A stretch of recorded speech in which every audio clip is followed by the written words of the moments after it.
and causing a serious drag on global growth, global affairs, and other global priorities. So on this panel, we're going to try and explore what happens next with the economy, with trade, with foreign policy.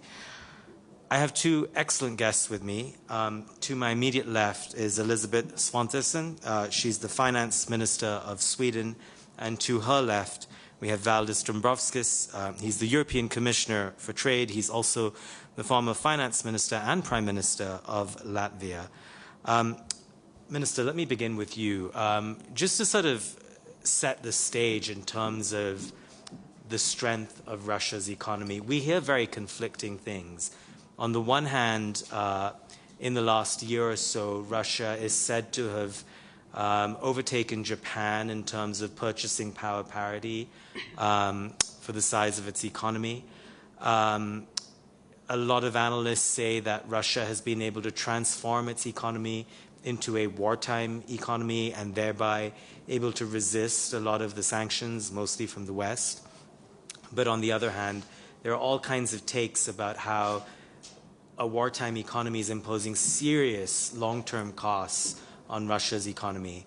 From where you sit, I know this is an issue you deal with very closely. What is your assessment of Russia's economy? First of all, thank you to having us here, and it's an important topic. I've been quite disturbed for quite a long time that the picture of the Russian economy is really reflecting Putin's narrative. He wants us to believe that the Russian economy is strong, everything is going pretty well, but when you dig a bit deeper, you'll see that's not the case. So, for a year or so, I have been digging into this with civil servants, of course, and researchers, and I commissioned a report in Sweden, which it was ready just maybe 6 months ago. And it's very clear that the Russian economy is definitely as strong as Putin wants us to believe. And the problem that I think here we have, economic institutions, media, we as politicians have reflected that what you started with, but with different sources, and definitely not just Russian public figures, we see that the inflation is much higher than their public figure says. Just a month ago, it was somewhere between 20–22%. Okay. And the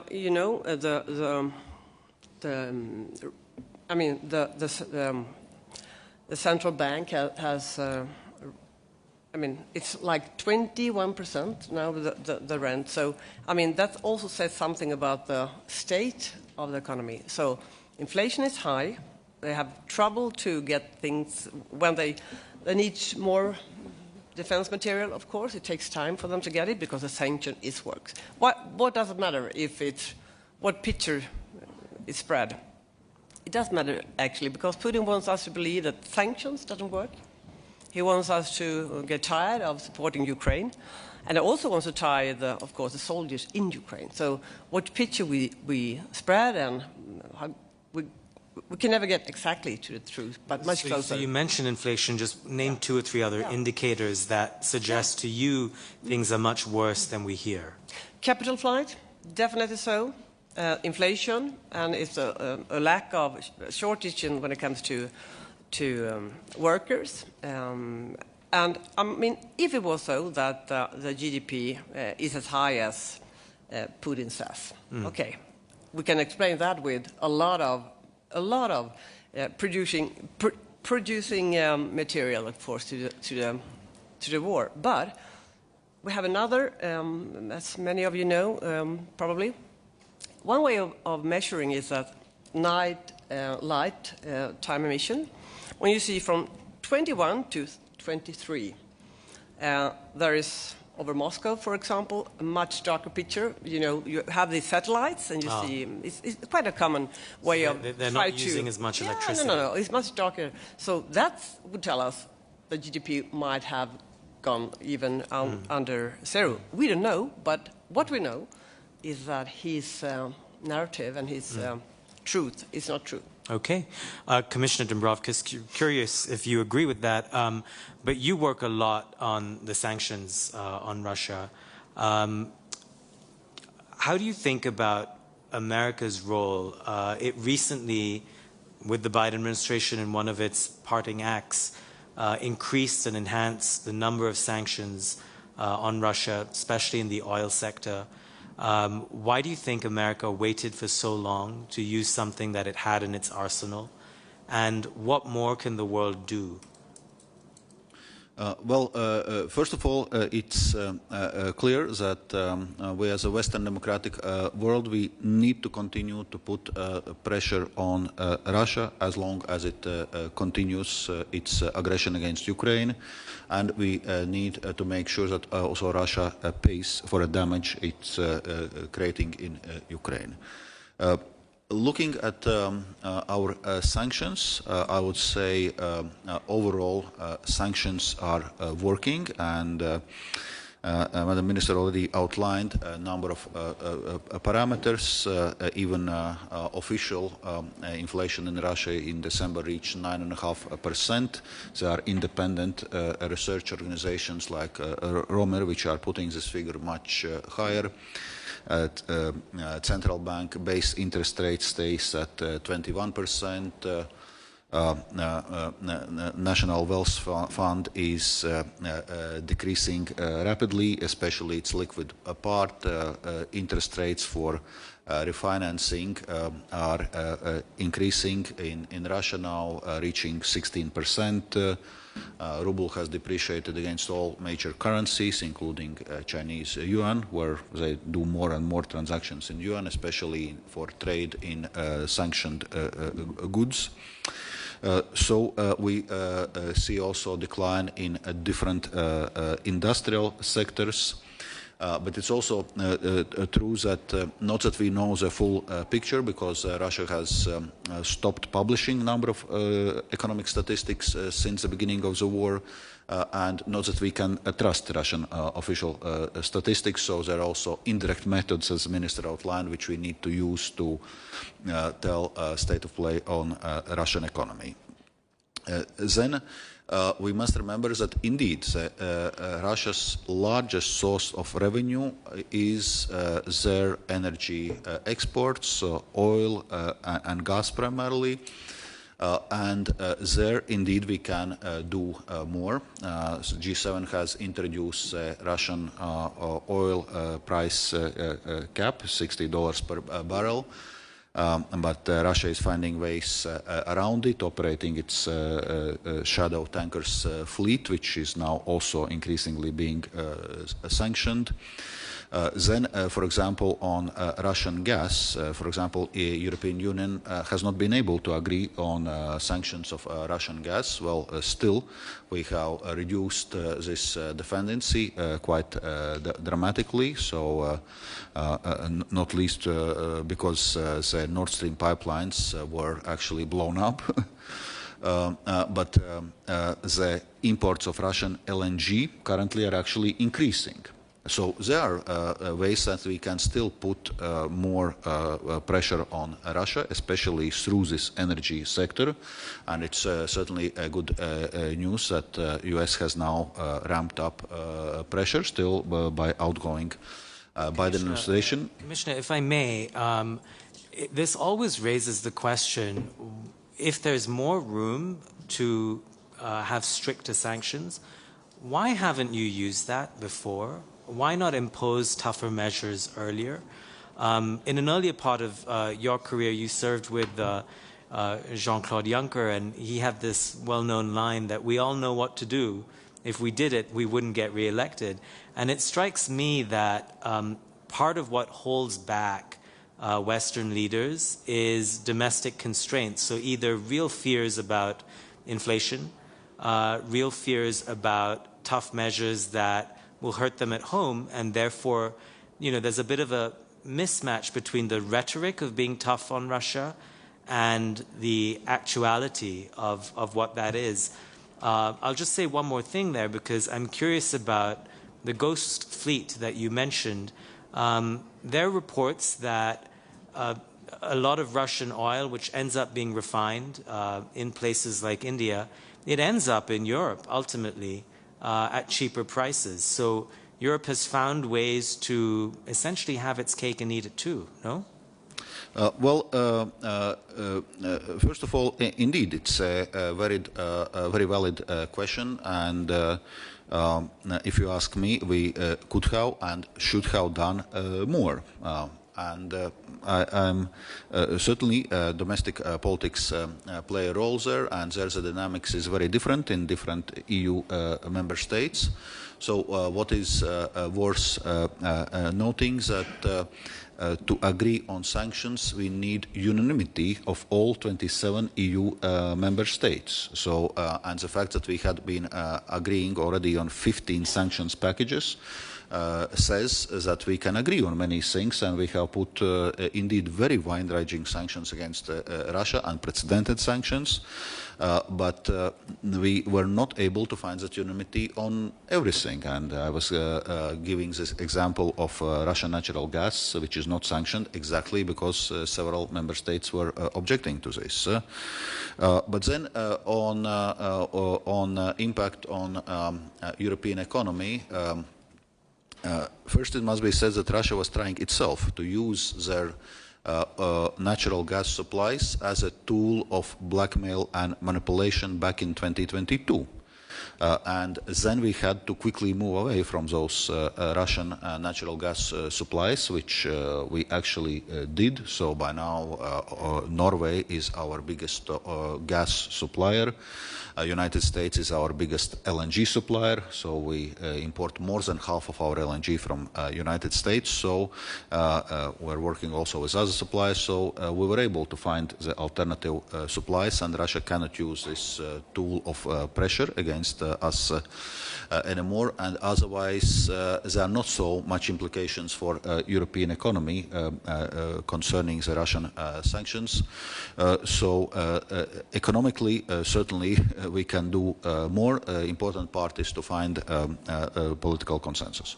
Are you able to confirm if the Ghost Fleet supplies Europe with energy as well?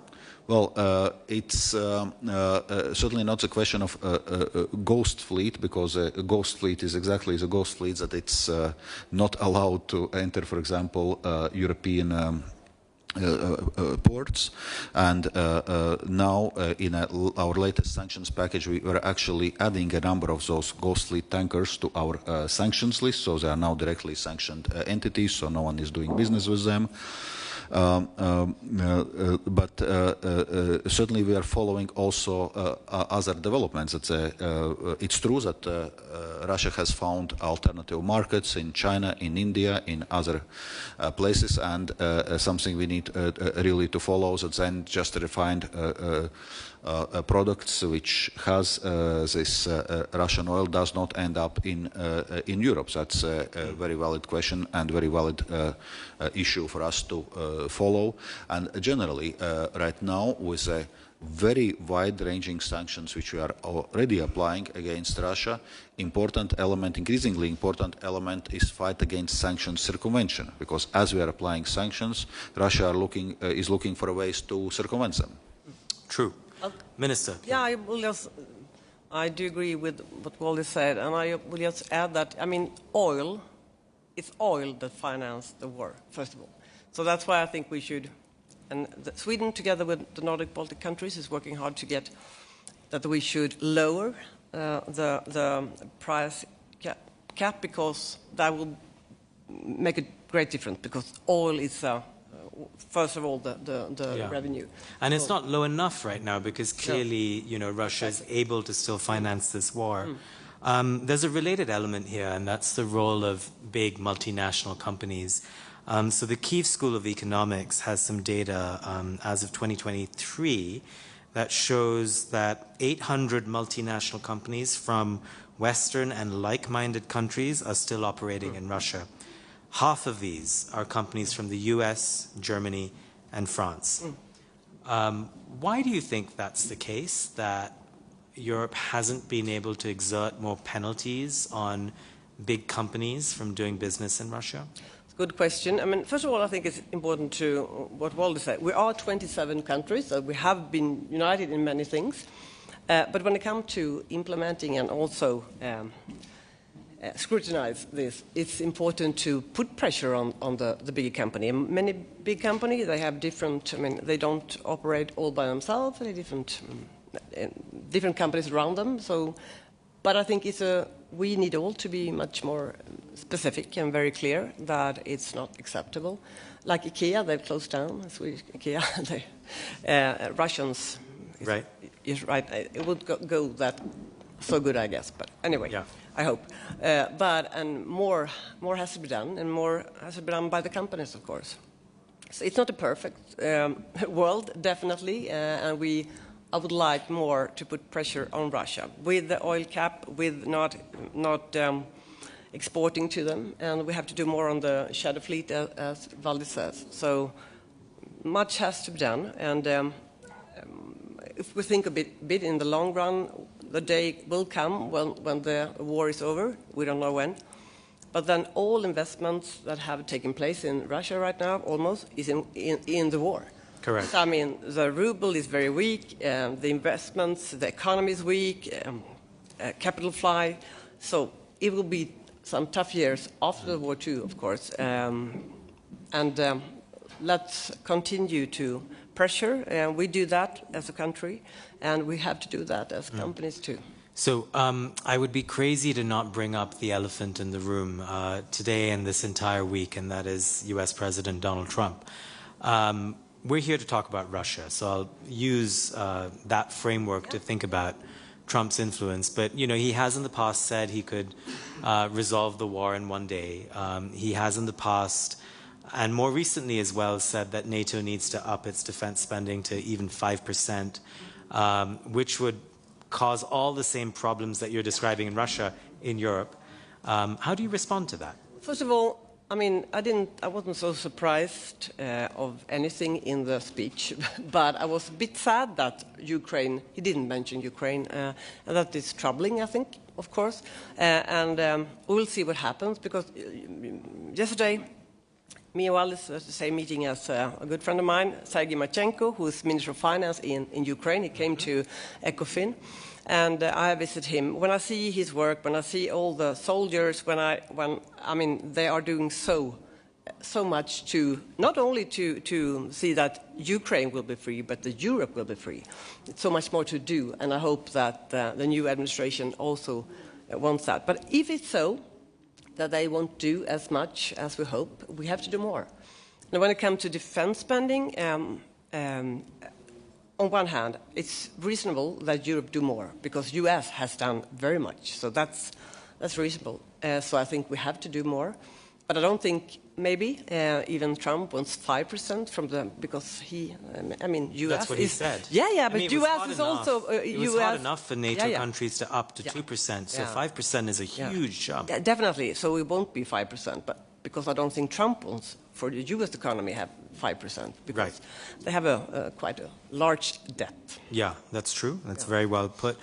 Commissioner, similarly, you know, I know you work closely with your American counterparts on sanctions. What is your sense of how a change in administration in the United States will change overall strategy towards Russia?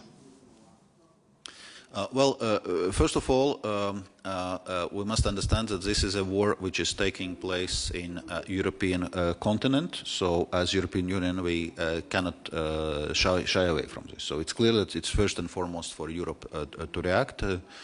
And given the fact that Russia is openly talking about invading other countries if they are successful in Ukraine, it's on one hand important to provide all the necessary support for Ukraine, that they can defend themselves, because they are also actually defending us, but also to ramp up our own defense capacities and defense industry. And talking about defense spending, you mentioned those 5%.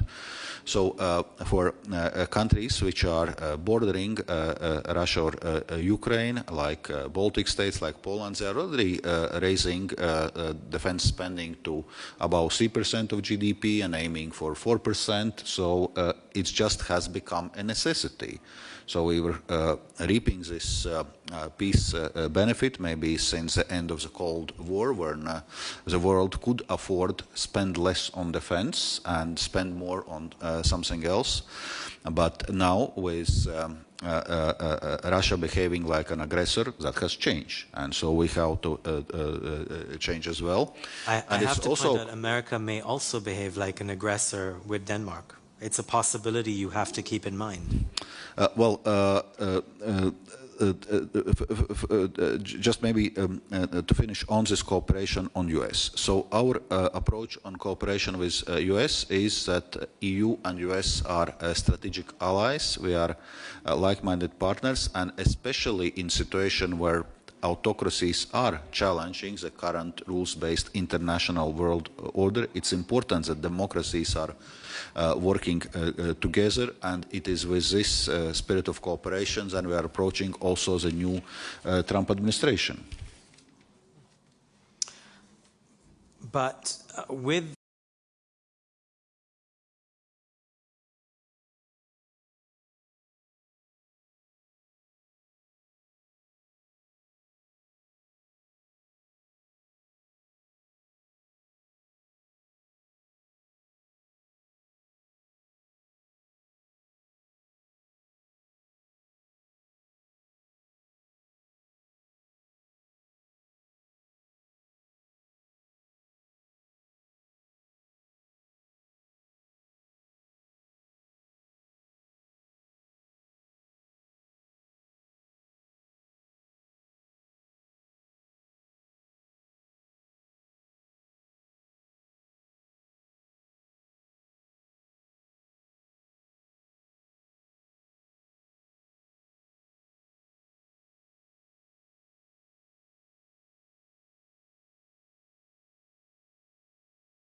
you know, there is a very clear change in outlook between the Biden administration and the Trump administration.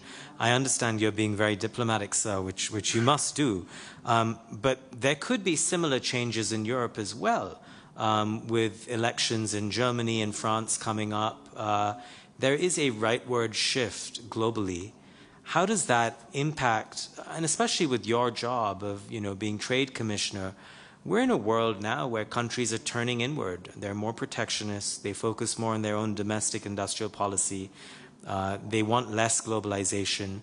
And all of this, to bring it back to Russia, helps Russia, because in a world in which Russia is forming its own blocs, we haven't talked yet about its burgeoning alliance with North Korea, China, and Iran. How is Europe thinking about that?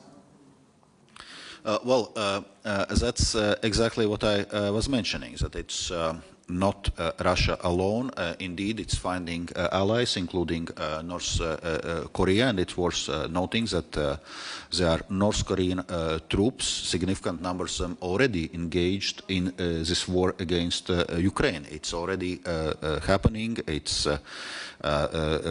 forging closer ties with Iran, which is supplying with different weapon systems, including Shahed drones.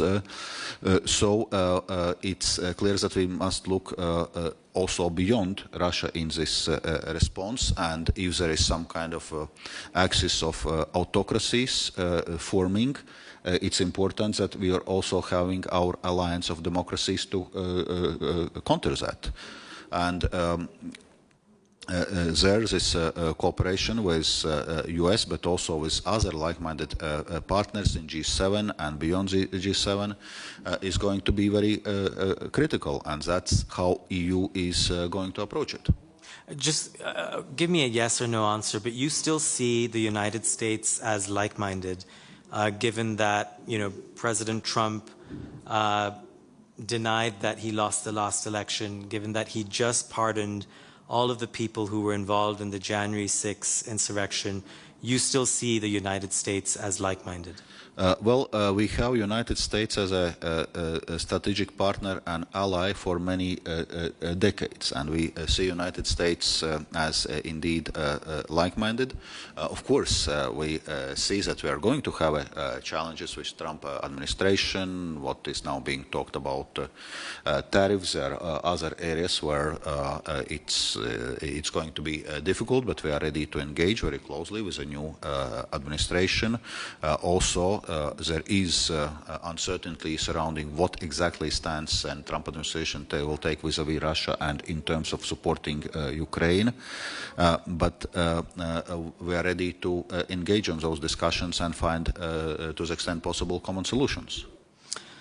Minister, you mentioned that there could be a settlement one day, and we have to think about that day and the day after. What is your sense of, if there is some sort of a settlement, what kind of relations are you going to have with Russia after that? I guess it's a bit too early to say, but we will definitely have a strong relation with Ukraine, stronger than before, and help them rebuild the country, using the frozen assets and more than we have done probably, and help them. But Russia has chosen its way. We have seen this coming, not exactly this war coming, but the path that Putin and the Russians have pointed out. And I guess we were probably naive 10, 15 years ago, and we shouldn't be naive in the future. It can take long before we have good relations with Russia. And it's not in our hands. It's really in Putin's and the coming government's hands. So I think we're problematic, and it's sad because we want things to be better, not worse. And right now it's a bit hopeless in some areas and hopeful in others, because when we in EU, we have 27 members, countries. When we talk now about Trump and tariffs, or we talk about the war in Russia's war in Ukraine, tariffs is no problem at all compared to that we have war in Europe. And also tariffs and US policy is, let me say this, we have our own destiny in our own hands, Europe. So we have to do more, both with economic growth and cooperation and show that it's good. A market-based economy is good. And we'll continue to help Ukraine to make them stronger. And we'll see how the relation with Russia will be. But I think it will take a long, long, long time before we have good relations. We're almost out of time. I just want to check if there are any questions in the room. Okay, in which case I'm going to ask one last question to you, Commissioner. President Zelensky of Ukraine has been here this week, and first in his speech, it struck me that he was talking a lot more about Europe than he has in the past, and separately when he was speaking with a few of us reporters on the sidelines on the record, it seemed to me that he was quite upset with Europe, A, because a lot of promises have been made about joining NATO, still hasn't happened, B, the security guarantees that they need for the future seem so much up in the air and so dependent on the United States. So there's a little bit of anger at Europe that I'm detecting. And to bring this all back to Russia, the reason why this matters is the longer this war goes on, the more of a problem it is for Europe and for Ukraine, of course. And the question I think Ukraine keeps asking is, why do you always give us enough to survive but not enough to win? What is Europe's answer? That's a very valid question, and if we talk specifically on weapons delivery, we certainly should be giving more to Ukraine. We have now enough to cover Ukraine's financing need for this year, thanks to our Ukraine facility, thanks to the G7 extraordinary revenue acceleration loans. But we need to do more in terms of military supplies. That's critical right now, and we need indeed to work towards a peace solution which is just and lasting, which does not encourage Russia to continue its aggressive wars, because that's what Russia is clearly talking about. And yes, we need a very clear security guarantees for Ukraine, and the best security guarantee in this case is a NATO membership. Okay, that's not European Commission's business, obviously, but personally, that's what I would support, because we know Ukraine has security guarantees. When it gave up its nuclear weapons in the early 90s, there were Budapest Memorandum and security guarantees, including from the United States, from Russia itself, or many countries. But we see that these kind of security guarantees have not really amounted to as much as they should have been. We are still discussing that there are not sufficient support for Ukraine to fight against Russian aggression. So therefore, the question is what other type of security guarantees we can have, and it was a mistake back in 2008 that Ukraine was not admitted to NATO, because Russia as aggressor is not provoked by strengths. It actually is the only thing it understands its strengths.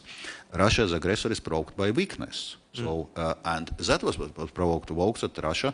So Putin saw Ukraine as a weak target. And okay, it's a 3-day war. It's lasting already almost 3 years, and this target has not turned out to be so weak after all. And we have provided lots of support, but that's the only language which Russia understands. So we need to demonstrate strengths, and we need to integrate Ukraine in Western structures. We have already started accession negotiations for European Union with Ukraine, but in terms of security, of course, NATO is key.